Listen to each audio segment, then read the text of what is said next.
Kali ini kita akan membahas terkait dengan pilkada yang dilaksanakan perlu serentak atau tidak. Oke teman-teman, masih bersama saya Yuki di sini. Kali ini masih bersama channel Citra Indonesia. Pak Yanto, bagaimana menurut Pak Yanto selaku konsultan direktur dari Citra Indonesia terkait pelaksanaan pilkada, apakah dilaksanakan serentak atau tidak gitu Pak Yanto? Ya, terima kasih Mas Yuki. Memang wacana terkait apakah pilkada itu perlu dilaksanakan secara serentak mungkin sudah dimulai sekitar 10 tahun lalu atau paling tidak 8 tahun yang lalu. Asal muasalnya bahwa semangat pilkada ini perlu serentak karena dianggap bikin kisruh. Orang seringkali ribut hanya karena pilkada.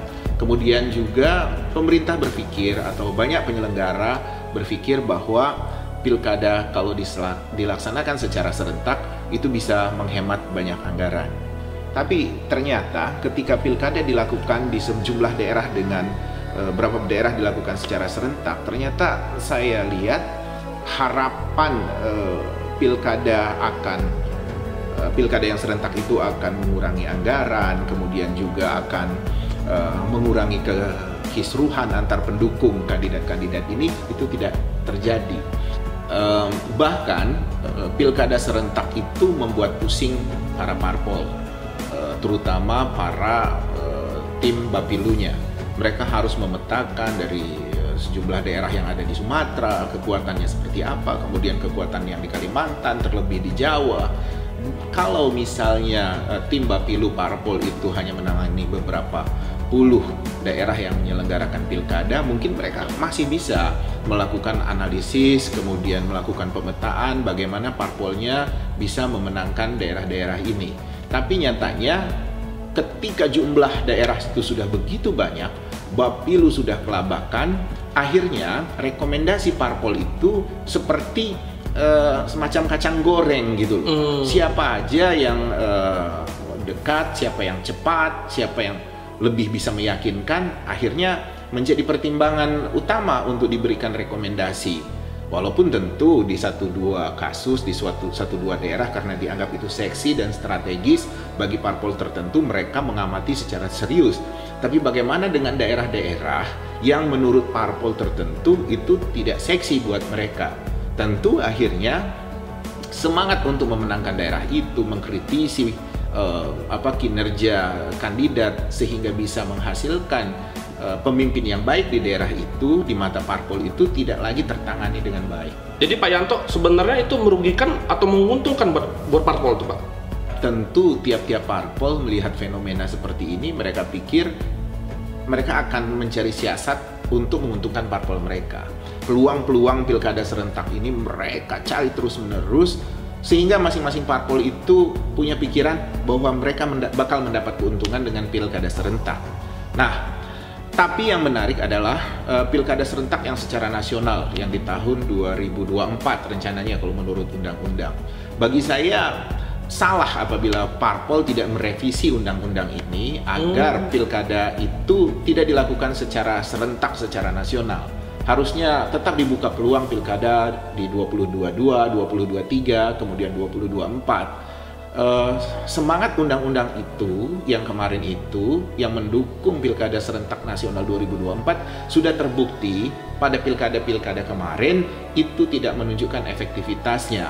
Nah, buat parpol sendiri, mereka hanya berpikir, terutama parpol penguasa, bahwa mereka bisa menempatkan orang-orangnya di daerah-daerah yang harusnya pilkadanya ditunda, bisa menempatkan PJ atau PJS semacam itu. Mereka pikir mereka bisa mengendalikan orang-orang yang mereka tunjuk menjadi PJ di daerah tersebut. Padahal dalam prakteknya mengendalikan PJ itu tidak sederhana dan dia tidak mudah. Dia tidak bisa point to point misalnya dari pusat kemudian di daerah tertentu kemudian dikontrol. Tidak. Mengontrol satu daerah yang memiliki PJ saja itu memerlukan keseriusan buat parpol penguasa untuk mendapat keuntungan dari PJ ini untuk kepentingan politiknya. Apalagi kalau di daerah-daerah yang kosong kepala daerahnya harus ditunjuk PJ, itu jumlahnya puluhan. Tentu tidak akan parpol mendapat keuntungan optimal untuk ini. Oh begitu Pak ya. Hal-hal negatif lain apa saja Pak kalau seandainya pilkada dilakukan secara serentak Pak?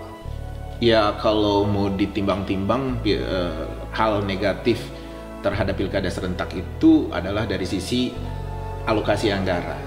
Kita bisa bayangkan Mas Yuki, dalam 1 tahun anggaran itu negara harus menyediakan sekian rupiah untuk menyelenggarakan pilkada serentak secara nasional. Itu jumlah biayanya yang luar biasa. Bagaimana dengan sektor-sektor lain? Apakah ini tidak perlu diperhatikan juga? Mungkin negara juga misalnya bisa mengalokasikan anggaran buat sektor-sektor lain, tapi apakah organ pemerintah, energi masyarakat itu mampu dan bisa mengontrol sektor-sektor lain ini agar berjalan normal dan bermanfaat buat masyarakat? Karena pasti di tahun itu seluruh energi kita itu hanya memikirkan bagaimana pilkada bisa berjalan dengan baik. Sementara kalau dibandingkan dengan negara-negara maju misalnya di Amerika, pilkada itu tidak dilakukan secara serentak. Kenapa kita yang masih proses belajar demokrasi seperti menjadi fobi gitu kalau pilkada akan menimbulkan kerusuhan, pilkada akan membuat orang tetap bentrok dan terjadi gesekan. Itu kan ini proses belajar dan harusnya kita bisa menikmati apabila pilkada itu dilakukan tidak serentak. Hari ini kita bisa melihat pilkada di daerah A, besok kita bisa melihat pilkada di daerah B, kemudian lusa kita bisa melihat pilkada di daerah C. Sehingga sama-sama kita belajar, sama-sama kita mengawal, dan parpol bekerja keras bagaimana kandidatnya bisa menang. Jadi menurut Bapak apa Pak yang harus dilakukan oleh parpol kalau seandainya pilkada tidak dilaksanakan secara serentak Pak? Parpol itu mendukung pilkada serentak lebih karena mereka khawatir di daerah tertentu mereka akan kalah. Padahal harusnya parpol tak usah khawatir itu, tetap saja bekerja seperti biasa, jangan bohong sama rakyat, tunjukkan kinerja. Pasti parpol-parpol yang baik akan dipilih oleh rakyat.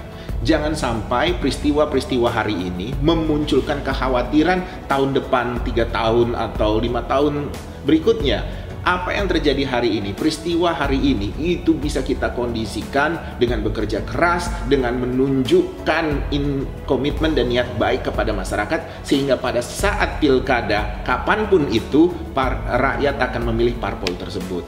Oh begitu Pak Yanto ya penjelasannya. Teman-teman, begitulah yang disampaikan Pak Yanto terkait dengan penjelasan pilkada apakah dilakukan serentak atau tidak. Tetap di channel Citra Indonesia. Jangan lupa subscribe, like, and share.